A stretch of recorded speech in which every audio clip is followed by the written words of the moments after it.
I just wish the black woman knew, like, you don't gotta wear wigs to be beautiful. You don't have to wear eyelashes to be beautiful. Like, eyebrows. Like, you don't need all that. You're beautiful, like, just the way you are. And that's not black girl magic either. Black girl magic is natural.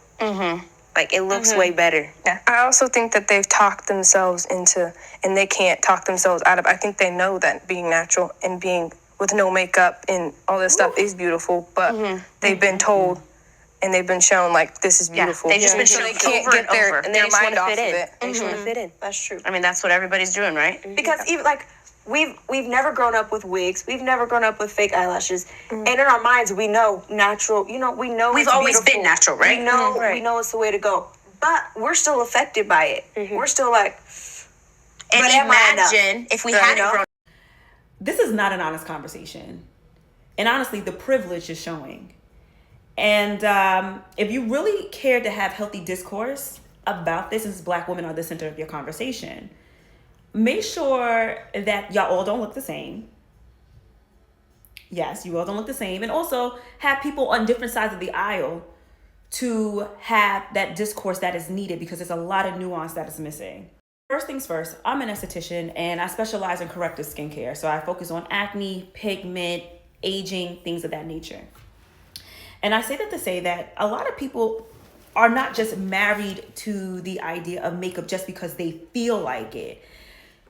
Acne is one of the most common skin conditions in the United States of America. It affects 80 million people annually. Excuse me. So the cases that I see, that I deal with, are extremely severe. Acne is painful. It leaves extra pigment.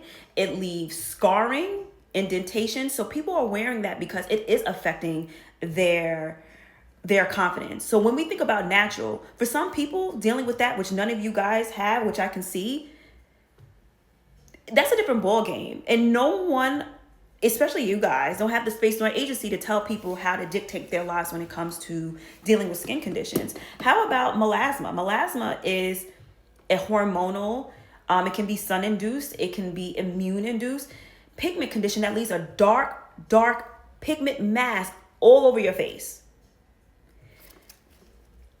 Should people just accept that? Again, you guys are projecting your beliefs and your morals on people when you don't even have the full picture. And that, to me, is not fair. And I really want to talk about hair for a second, because this is a conversation that kind of triggers me a little bit. Because there are women, right? There are black women that do not look like you. They look like me or darker, that have coarser hair texture.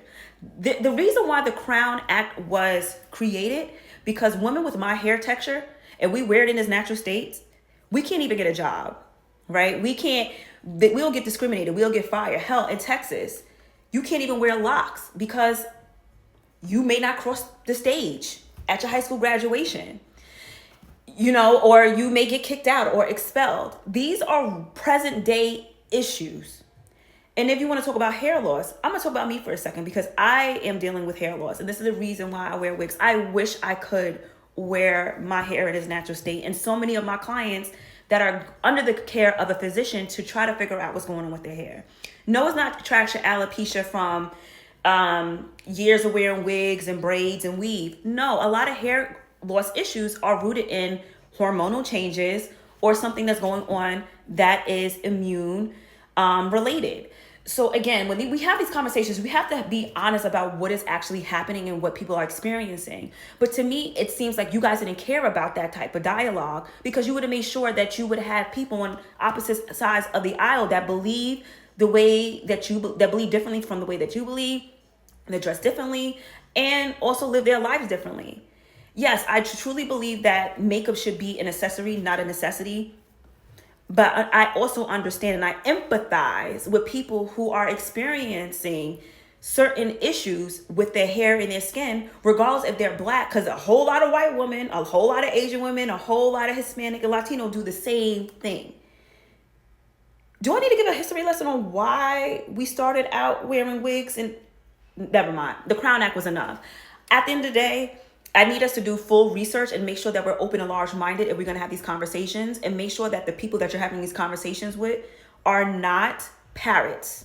that are not going or you're in an echo chamber where you're just going to hear yourself sound the same and you think that you're automatically right, when you are offending a lot of people because of the conditions that they are dealing with, and they're doing the best that they can to cope with it and to make themselves feel better about themselves. So I hope that brought some insight a little bit. But again, I think we need to be a little bit open and large-minded in order to come to an understanding about why other people are doing things differently than you are. So guys, I saw this video and immediately you know what came to my mind. Don't mind the noise around, but it's beautiful, yeah? Yeah, I mean the rich burbs of Nairobi. But anyway, about this video, man, I don't know, I don't want to be shady, but let's just say that what these ladies are trying to say is black women, so this colored, not even colored because they're American, they are saying black women don't have to wear wigs to feel beautiful. Yeah. It's okay for black women to be natural, which I agree with.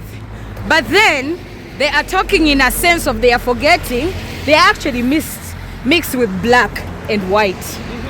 So their hair is naturally curly and soft, and it can be silky, and it doesn't have problems. And they are telling the black girls that have my hair. yeah, My hair. that, oh, you need to embrace your hair. But it's okay though. It's okay. I'm not disputing it. But the fact that a person who is colored, mixed, white and black, Yeah. coming and telling you They can have an advantage in terms of genes. exactly. So they are literally like disputing the fact that they have an advantage in genes, that their hair is Black automatically excellence, mixed with white jeans, probably. exactly.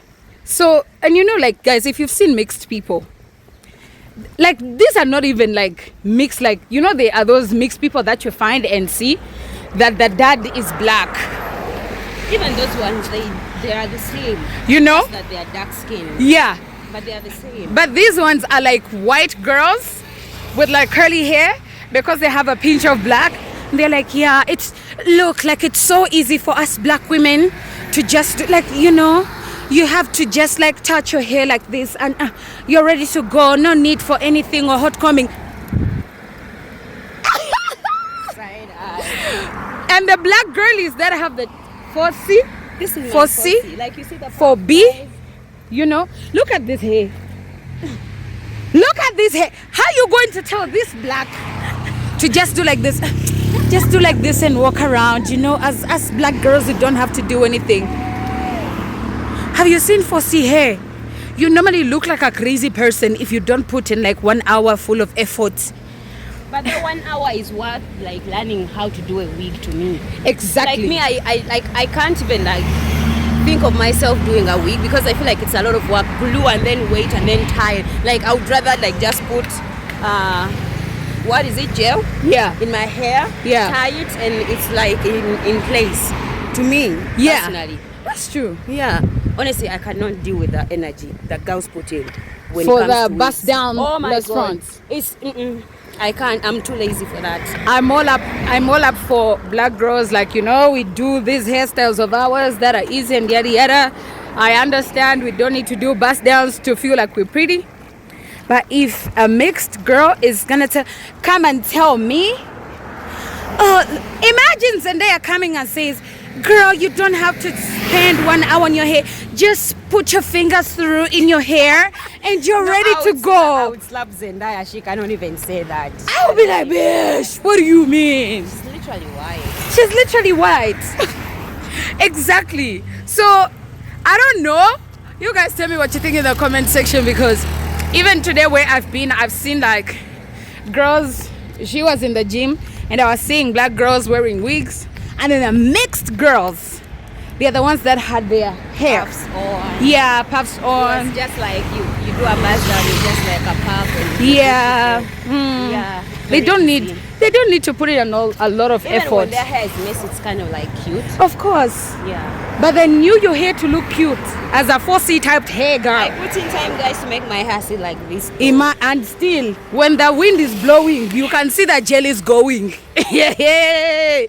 Anyway, you guys, tell me what you think about this situation, because a lot of people came for these ladies on the internet, on TikTok, and I was like, let's talk about it.